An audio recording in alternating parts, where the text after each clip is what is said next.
2. Logan. This tight deadline on the most important project I've ever had is all that's keeping me from getting on a plane to New York to track Banner down and get answers from the source. I can't stop fucking thinking about the box of pregnancy tests I found in the bathroom.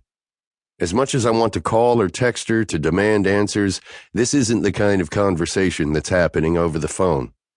Before I can get lost and wrenching on the car, Jock yells over the beat of Boone Thrasher's latest album playing in the garage. "Cop wants to talk to you, boss." I jerk my head up and look in his direction. Sure enough, Cody Reeves is standing in the doorway between the waiting room and the shop. Fuck.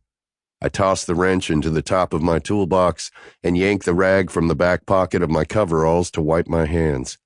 After turning down the stereo, I head in his direction. "What can I do for you, Cody?" I ask as he backs up into the waiting room.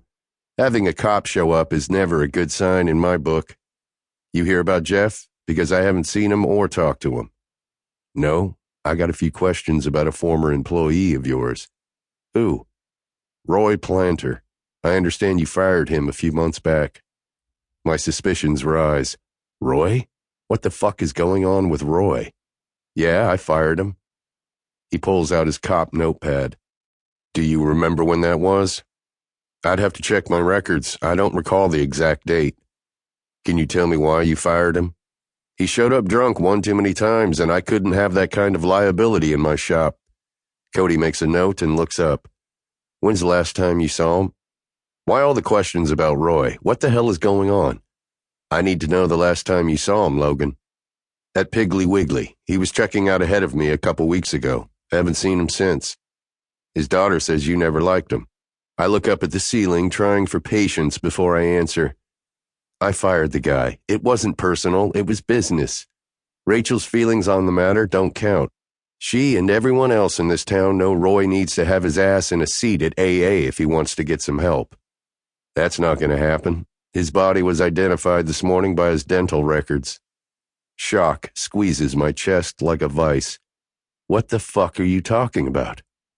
Cody closes his notepad and shoves it in his front pocket before he answers. "Roy Planter is dead. Seems he blew up himself and the old Nigel place early this morning." I start putting the pieces together. "I heard about it on the radio on my way to work. He was cooking meth?" Cody gives me the cop shrug. "Allegedly. The crew is still going through the structure, but it was definitely a lab. Chief Timmons finally decided to take this shit seriously now that the national news is reporting on Goldhaven, so we've been told to investigate all possible avenues. We're getting famous again, but this time for all the wrong reasons." I jam my hand into my hair. Shit. What a fucking mess. "Damn right it is. Thanks for answering my questions." Cody turns to walk toward the door, but pauses with his hand on the metal bar that stretches across the glass. "Is it just me, or does it seem like you've got connections to a lot of the people I'm investigating lately?" I give him a hard look. "What are you trying to say, man? This is a small town. You could connect just about anyone to everyone else." "I'm not trying to say anything, just making an observation. Have a good one, Logan." He pushes open the door, leaving me standing in the waiting room with a punch of guilt. My hands clench into fists. This isn't my fault. Fuck. 6 hours later, my stomach is gnawing on my spine, and I straighten from under the hood of Boone Thrasher's Olds 442. This restoration is testing my limits, including this stubborn carburetor. I back away from the car and wipe my hands. My back and shoulders are aching, and the only thing I want right now is a shower, a burger, a beer, and Banner. Not necessarily in that order. I still haven't called her. I got a text from her to let me know she'd made it to New York, and I replied with a simple, "Good to hear. Be safe."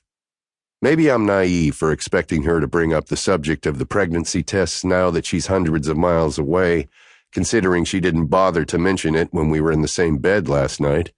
Either way, her lack of response is grating on me. My phone rings as I finish scrubbing up with Fast Orange, and I dry my hands and reach for it. Not Banner. "What up, man?" Granger Ryan, my best friend and Goldhaven's fire chief, says, "It's been a shit day. You want to meet for a beer at Pints and Pins?"